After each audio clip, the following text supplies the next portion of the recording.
Hello and welcome, RCSchim once again, not directly in the hangar but on my editing desk. Once again I forgot to shoot a proper intro, so there will be no proper intro. I already reviewed the Runcam 5 here and it's quite nice. I also watched a few other reviews to not miss any point. I want to shout out to Bruce. Check out Bruce's review and his 5 reasons what he doesn't like about this, to find out that he actually likes it a lot. See Bot Grinder's Stoned review. Of course Tommy, oh my god, took a very first look like a month or two ago. So it's really nice cam. I compared it to the Box 2. The Box 2 is not as bad as it looked like in my last review. They did a firmware, they did a few firmware upgrades already, and now at least in the more important resolutions the scaling works. For example, 2.5K 60 frames looks really nice now. There's still a lot of work to do, but it's considering that this is $100 and the Box 2 is $130.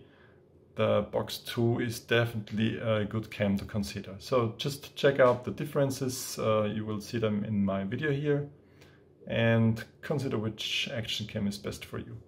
Build quality looks nice, it's very lightweight, it's 56 grams, which I very much prefer. It has this sliding door to show you the storage card, and it also has a reset button there, because Bob Kebab had the issue that it froze on him and he couldn't turn it off. Apparently if you hold this button and the reset button for a long time, it will reset. Keep that in mind. This is the lens. Yeah, one thing, you cannot switch the lens or screw in ND filters like you can on the Box 2. This I would have liked here. It's an old USB micro port, not USB-C.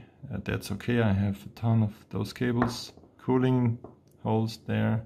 It's 38mm in square, so it directly fits into the GoPro mounts. Looks like a pretty sleek design. It's a multi-board layout. At the moment I don't want to open it further, but you could and maybe find the battery behind this. So this might even be repairable to some extent.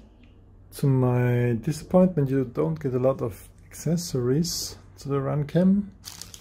I give it two of these straps and a USB micro cable, small manual. They just assume that you already have a GoPro mount. So this is compatible to the Gopro Session 5 mount. So you can buy them for cheap, I'm sure. Okay, so that's what I came up with. I just make it fit in the larger Foxeer Box2 case. So up on my rooftop. Oh, and look, we have feet. Hello.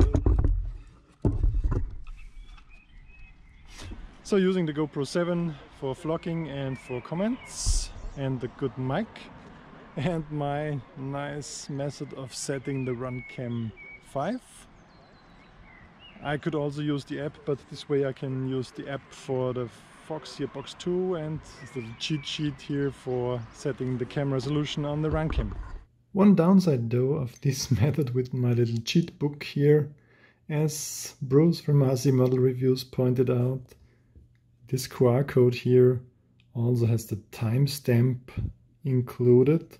So each time you use this QR code, you set the camera to the timestamp that it's included, which makes it a bit inconvenient, and you can only rely on the numbering of the files and not on the date.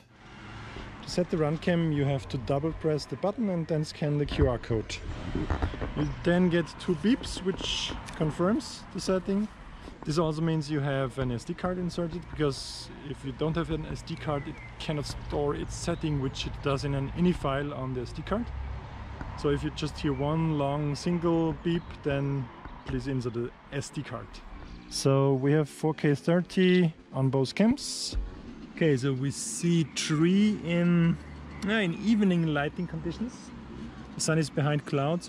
It's not set yet, but It's, yeah, kind of dark situation.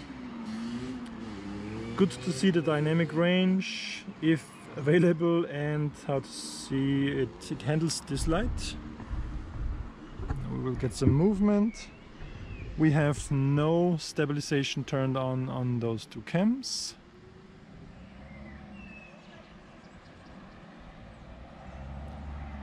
So that's already one aspect of the Runcam that's not so good like the Foxeer.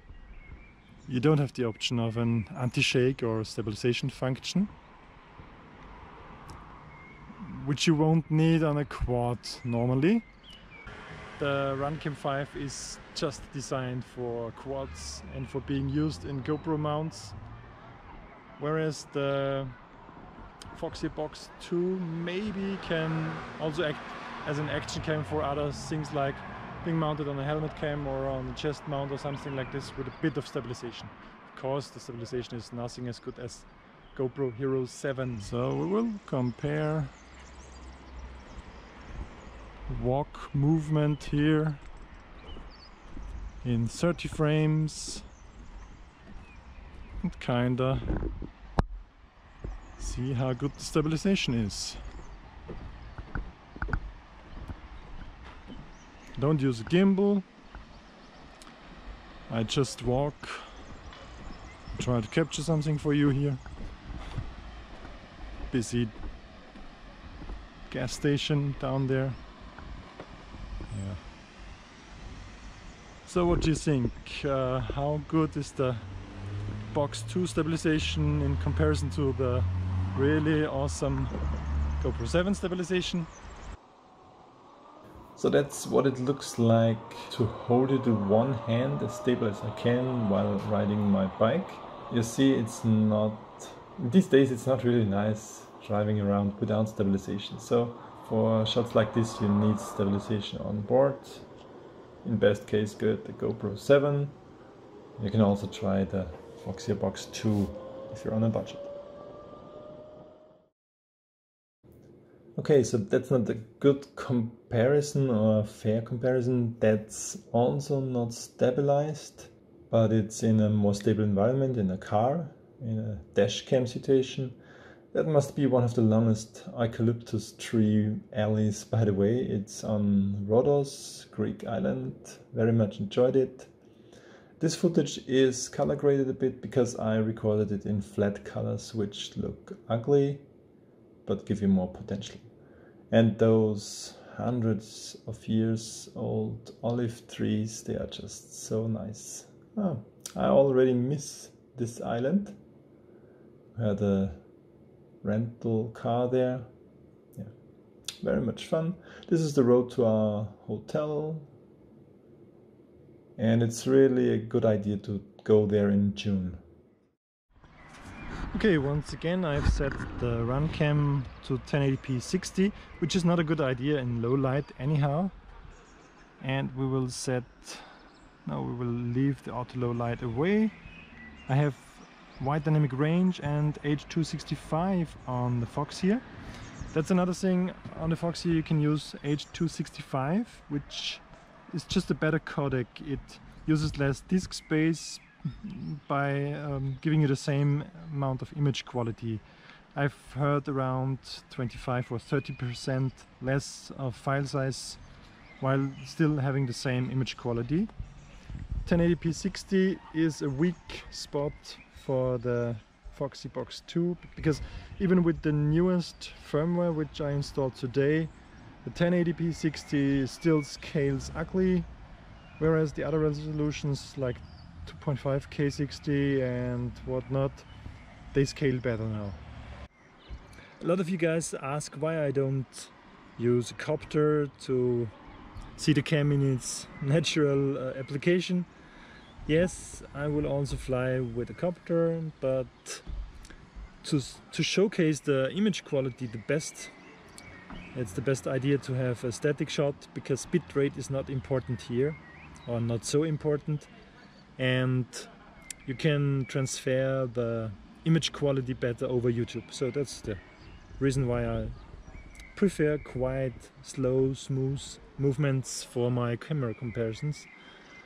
Of course, in fast movements on a quad, you can judge how good the bitrate copes, but only on the raw file. So YouTube influences this thing too much.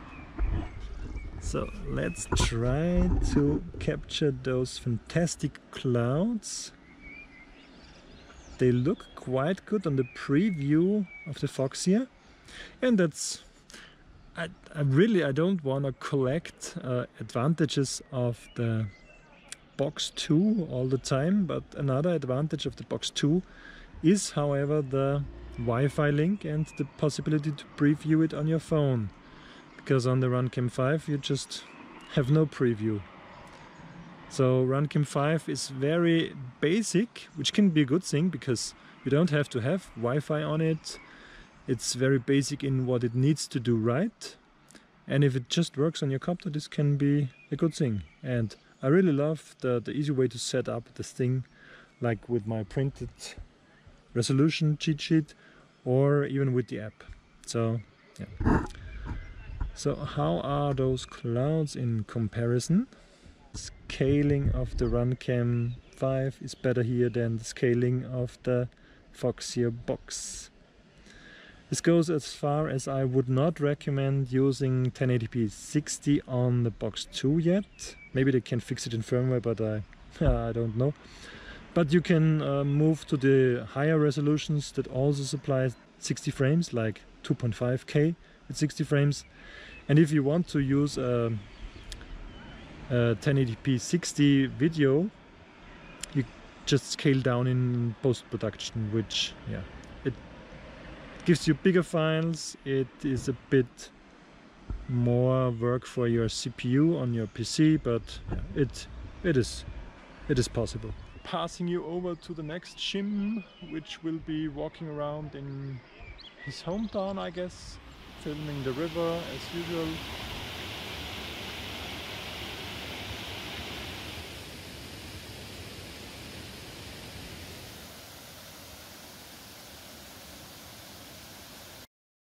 Those are my recommended settings, the 2K versions with 60 frames. That's what I would use.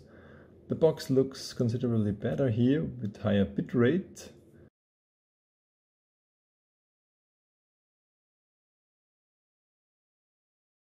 Whereas there is some purple fringing on the box which is not visible on the Runcam. The 4K superview mode, which is ugly, doesn't scale well on the box. And once again, the 1080p 60 mode is not good on the Foxeer. It's okay on the Runcam. Yeah, I just wouldn't use it.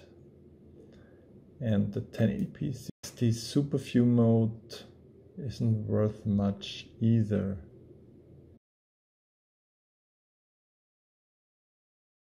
Okay, that's it already. You reached the end of my videos. Thanks a lot for watching. Hope you liked my honest and comparative review of the Runcam 5 and the Box2. As I said, the Box2 is better now than it was in my last review. Scaling works better. It's a bit more expensive, has a bit more options, where the Runcam 5 really aims to be a very, very good Gopro Session replaceable, and it doesn't fail at this job. So I hope you now know which is the better cam for you. Please subscribe to not miss my next video. Also use the bell icon to be a real subscriber, not such a whiner boy. So hope to see you next time. Bye for now.